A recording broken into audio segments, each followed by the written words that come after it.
I think that clip illustrates exactly why Harris is in trouble at this point. And it's something that I don't understand why the campaign does not address. They asked her specifically, where do you stand on the wall? And what does she do? She goes and shifts it right to Donald Trump. Immediately mentions him twice within the first 5 seconds. She still hasn't closed the deal. She still hasn't said to people exactly what she would do. In fact, what she should have done in the opening of that town hall is said, I want to tell you what I'm going to do in the first hour, in the first day, and in the first week. And it's going to take me 5 minutes. So, Anderson, you're going to have to sit tight. Here's what we're going to do by 1 p.m. She didn't do any of that. She hasn't told the public step by step what she's about. Let me ask you. The dam is breaking, gang. Just like Joe's senility, they can't hide it anymore. The legacy media establishment is finally admitting Kamala has blown it.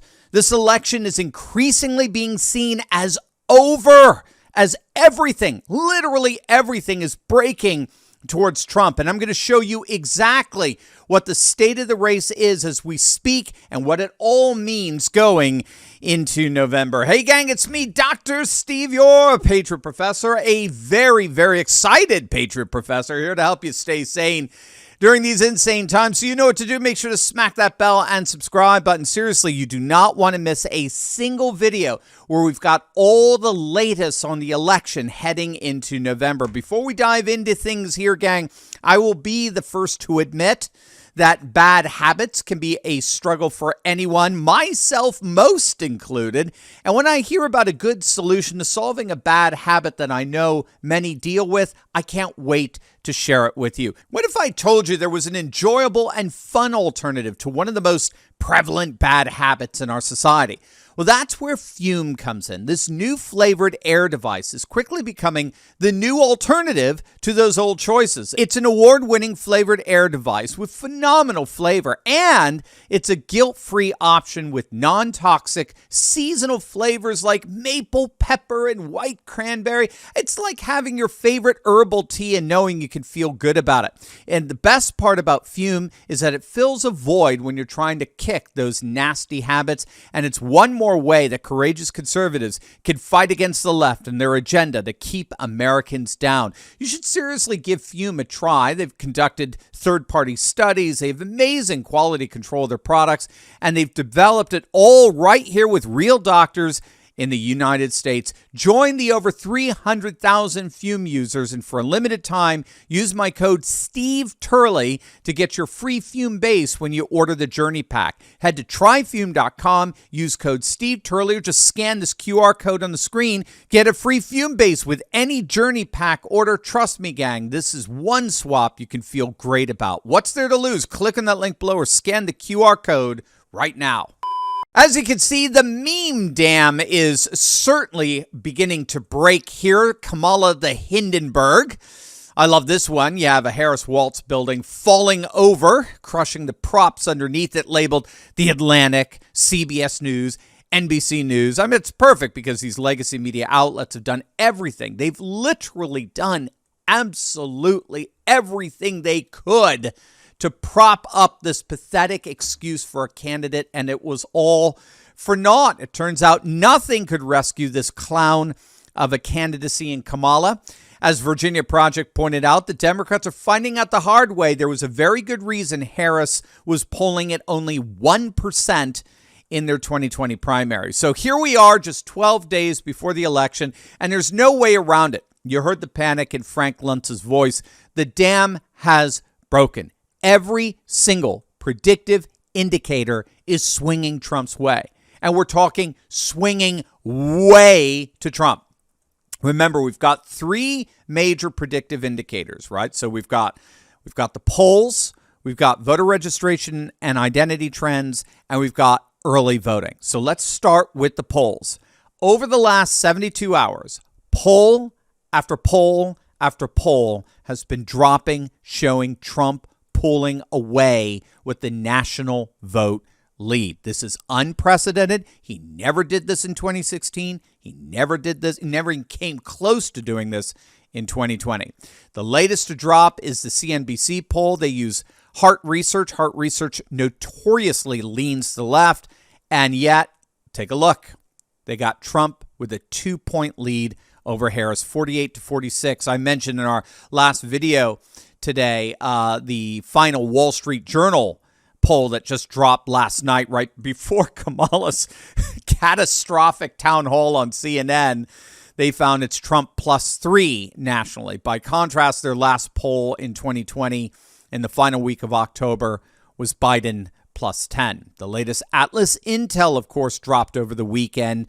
Many of you know Atlas Intel was the single most accurate pollster for the popular vote in 2020. They came within just 0.1 of a point of nailing it. They also are finding Trump +3, 51-48. Now, here's the real problem with these national polls. 2016 proved that Harris has to be up by at least 3 nationally to even have a chance at winning this thing. Hillary won the popular vote by 2.1, and she was an electoral college disaster. Trump won 6 of the 7 swing states with a 2.1 Hillary popular vote advantage.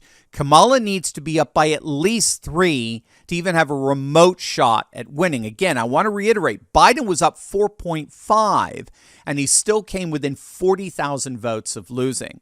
So if these polls are right, if Trump is up 2 to 3 points nationally, that means Kamala is actually down 5 to 6 points. Again, let me reiterate that. Kamala, right now as we speak, is down 5 to 6 points 12 days before the election. She's down 5 to 6 points where she needs to be to even have a shot at winning 12 days before the election. Now, our good friend Rich Barris, a polling analyst par excellence, he was on the Sean Parnell show the other day, and he pointed out that in many respects the election is over. Nobody makes up their mind in the last week of the election. It's basically this week, and that's it. Kamala had this week to try to turn this election around in her favor, and she squandered it with Hitler and other nonsense and the October surprise that blew up in her face. So all of this is just another way of saying there's no conceivable universe where she makes up 5 to 6 points in a single week. It's just not going to happen. If she couldn't do it over the last 3 months, she's not going to do it in the next 12 days. And it's not just the national polls. Take a look at the latest Harris X poll of battleground states. Dude, I mean, Trump's average lead in all swing states, the big 7, is 8 points. Trump has jumped out to a near double-digit lead among the 7 swing states. Even freaking Nate Silver, who real polling analysts absolutely despise, they see him as a fraud grifter, but even he is openly saying that it looks most likely that Trump is going to win every single swing state, including Nevada. We'll talk about the stunner happening in Nevada in their early voting right now in a mere moment. But let's look at voter registration, or better, voter identification. Gallup's voter identification survey is actually the single most accurate predictor of what the popular vote is going to be. Not only have their voter identification surveys rightly predicted the popular vote winner of every single election for the last 4 decades, in every single election for the last 4 decades, but their voter identification totals have come within 1 percentage point of accurately predicting the overall popular vote in the last 4 elections since 2008. And for the very first time in their voter identification polling ever, for 2024, the Republicans are leading. They are pulling in with a rolling average of +3 over the Democrats, which means that we may be seeing a +2 Republican electorate for 2024. In other words, we may be seeing Trump winning the popular vote by 2. Now, keep in mind, Trump won in 2016, as we just noted, with a Democrat +3 electorate. This would be a 5-point shift to the right, which, what do you know, matches up perfectly with those national polls we just looked at. The Atlas Intel, the Wall Street Journal poll, what do you know? And if Trump is winning the national vote by 2, that is game, set, match. And it aligns perfectly with what we're seeing with the national polling and, as it turns out, with the actual voting. So let's get into the early voting here. So we've got, again, just so you're keeping score here. We got the polls, we got voter registration and identification trends, and now we've got the early polling. Take a look at what is happening in the key swing state of Nevada. Again, remember, no Republican has won Nevada in 20 years. Look at this. Republicans are crushing it. They are leading for the first time in early voting history. They are leading the Democrats by nearly 20,000 votes, 160,000 to the Democrats, 140,000. This is insane. This is unprecedented. We've just simply never seen anything like this. The same thing is happening in Arizona. Historian Larry Schweiker just posted the latest stats coming out of Arizona. Republicans are leading. Again, you just have to underscore how crazy that is. Republicans never lead in the early vote. Early voting is always a Democrat stronghold. Republicans are leading the early vote by nearly 54,000 votes. But that's happening at the same time. Democrats have turned out more of their voters to already have voted. 26% of Democrats have voted thus far as compared to 24% of Republicans. And this is, of course, because of the Republican voter registration advantage that they've amassed since 2020. Republicans have a near 300,000 registration advantage over Democrats, about the same margin as when Trump won back in 2016. And so it's not just a matter of Republicans having more gas in their tank than Democrats. It's actually a matter of them having a bigger tank, substantially bigger. And of course, filled to capacity. I mean, when all is said and done, because of these voter registration efforts and voter identification advantages, 2024 is turning out to be a far more Republican electorate than 2020. And that's exactly what we're seeing everywhere in the early voting. Take a look at the key swing state of Pennsylvania. Our good friend Cliff Maloney at the Pennsylvania Chase, he predicted that if Republicans hit the 33% threshold of early votes in Pennsylvania, so keep in mind, 2020, it was 80-20, 80% Democrat, 20% Republican early voting. Maloney predicted, based on his stats, that if Republicans were able to get to 30%, he would prefer 33, so a 70-30 split, we win the state in a landslide because Republicans come out in mass on Election Day in Pennsylvania. Remember, Republicans came within 80,000 votes of erasing an early vote Democrat lead of 1.1 million in 2020. So the goal for Cliff was to get somewhere around that 33% early vote mark. And if we could do that, we're going to crush it. 80,000 votes is nothing. Well, guess what? As of today, guess what threshold we just hit?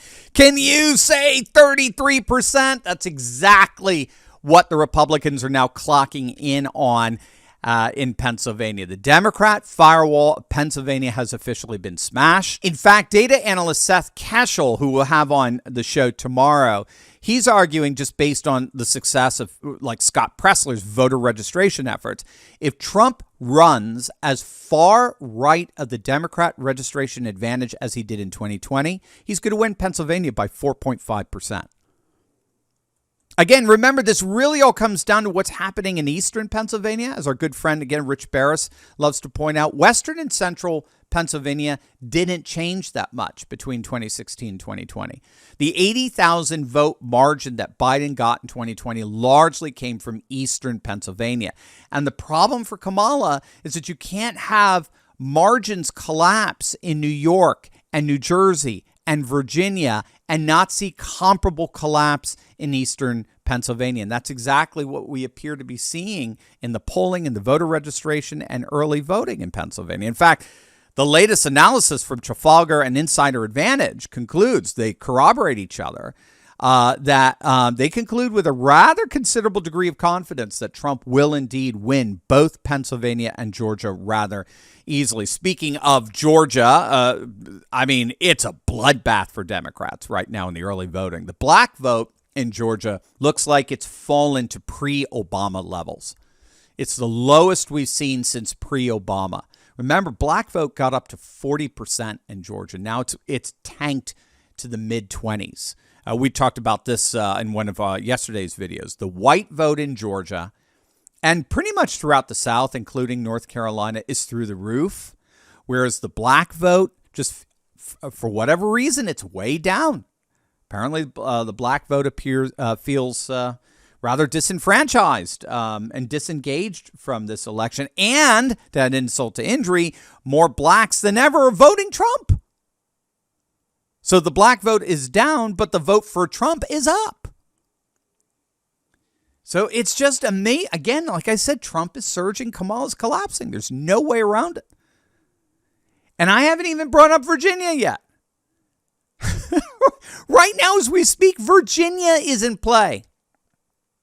At best, Kamala is poised to pull through with 2, maybe 3% win in a state that Biden won by 10. So all of that is to say, as always, this is no time to get complacent or cocky. We got to act like we're still 5 points down. So let's all get out there. Let's all do our part. Do not doom, do. Remember, don't doom, do. Don't doom over something. Do something. Let's all get out there and let's make this the most epic landslide win imaginable.